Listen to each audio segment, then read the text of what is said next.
in Pittsburgh. Steven Strasburg will be on the mound for the Buccos. What's your take on him, Dan? Hey, this guy on the bump sitting on 99 career wins. So you know right now while he's taking his warm-ups, he's thinking about one thing.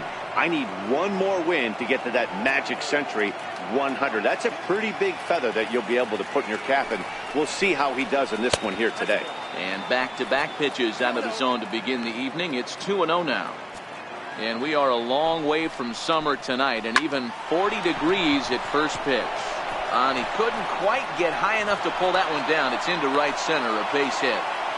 Hey, just a nice piece of hitting right there. He's able to keep his hands inside that ball, stay square as long as possible, and feed it into the opposite field for a base hit. At the plate, Ian Desmond. And he's a guy really in need of something to click at the plate right now. It's been a rough go for him. Strasburg has become known as a guy that's tough to take deep. So many starting pitchers find themselves snake bitten by the gopher ball, but he really limits that. In this day and age of smaller ballparks, the ball's lively, the bats are harder. This guy does a great job of keeping the ball in the ballpark. And one of the keys, and hold on there, that's not going to get him in there with the stolen base.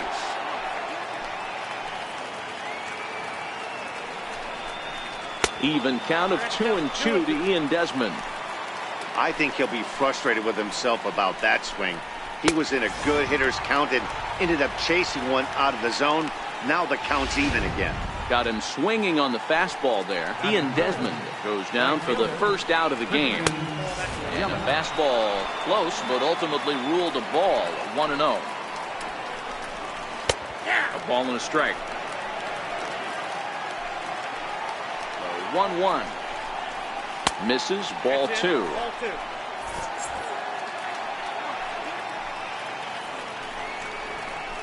Now a ball lined to the left side, but foul.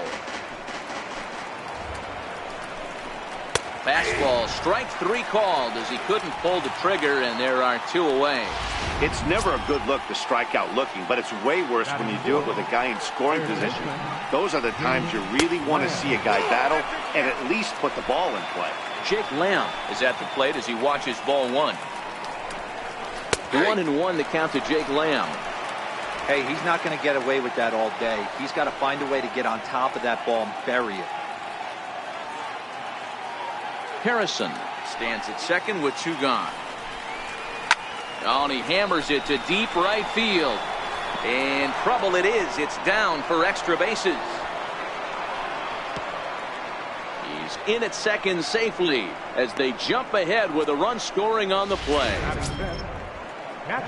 So coming to the plate, Manny Pena, and a great chance here for the Cardinals to add on in just the first inning. Below the knees, 1 ball, no strikes. Missed with a breaking ball. When hitters are able to lay off curveballs and get themselves into good counts because of it, you're in pretty big trouble as a pitcher. A lot of guys rely on their opponents offering at that pitch, even when it's not in a good location to hit. And he won't even have to take the bat off its moorings. A 4-pitch walk here.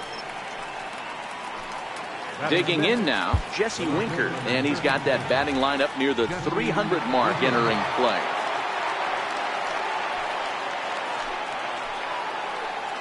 First offering on its way. Lifted in the air toward the line and right.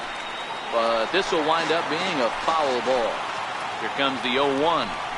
Now a check swing, but he holds up in time. Ball 1. Well, you're in trouble at the plate if you fall behind this guy 0-2. So that was a good job to hold up right there. Now the 1-1 pitch is in there for the second strike. Well, he's in a bit of hot water in this first inning, but if he can start throwing his slider effectively like that, he has a lot better chance of settling into this game. Here he comes again, 1-2. And this one's chopped foul right at home plate.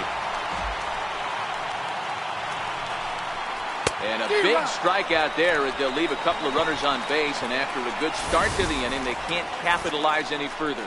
Cards get 1 in the inning on the RBI double. Bottom of the first coming up. It's now 1-0 St. Louis.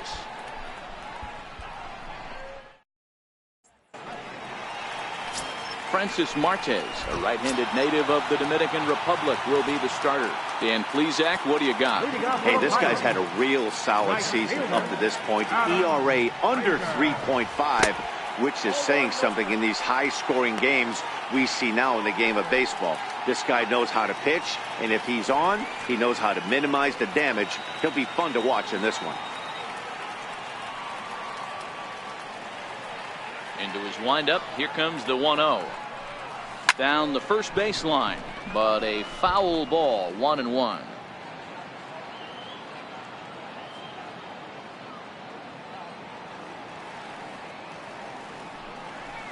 On the ground to the right side.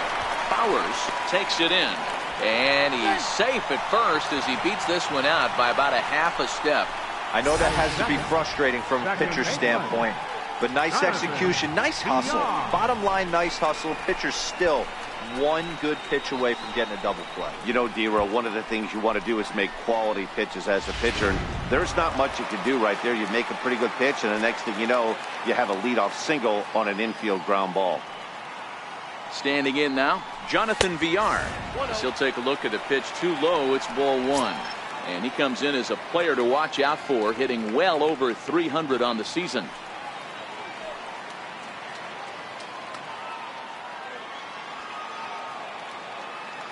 The 1-0 home. Hit hard up the middle. And that finds its way through for a base hit. Now a long throw to third. The tag, and they got him at third. What a throw. Here's the center fielder, Mike Trout. It was a 2-for-4 effort for him in Wednesday's game.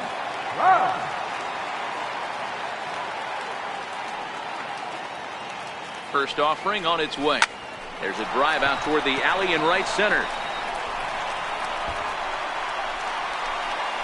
Villar rounds third and is digging for the plate. And a relay home. And not in time as the run scores.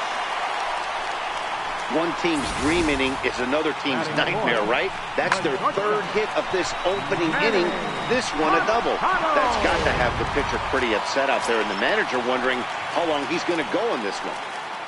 Here's Manny Machado now. And you see what he's done in recent action. Obviously seeing the ball well right now. First pitch coming. Here it is. And a ball diving into the dirt. A swing and a miss.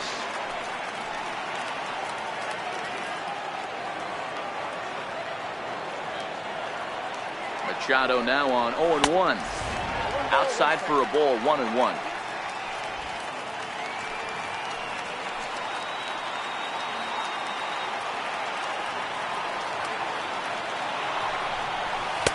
And it's 1-2. You know, that can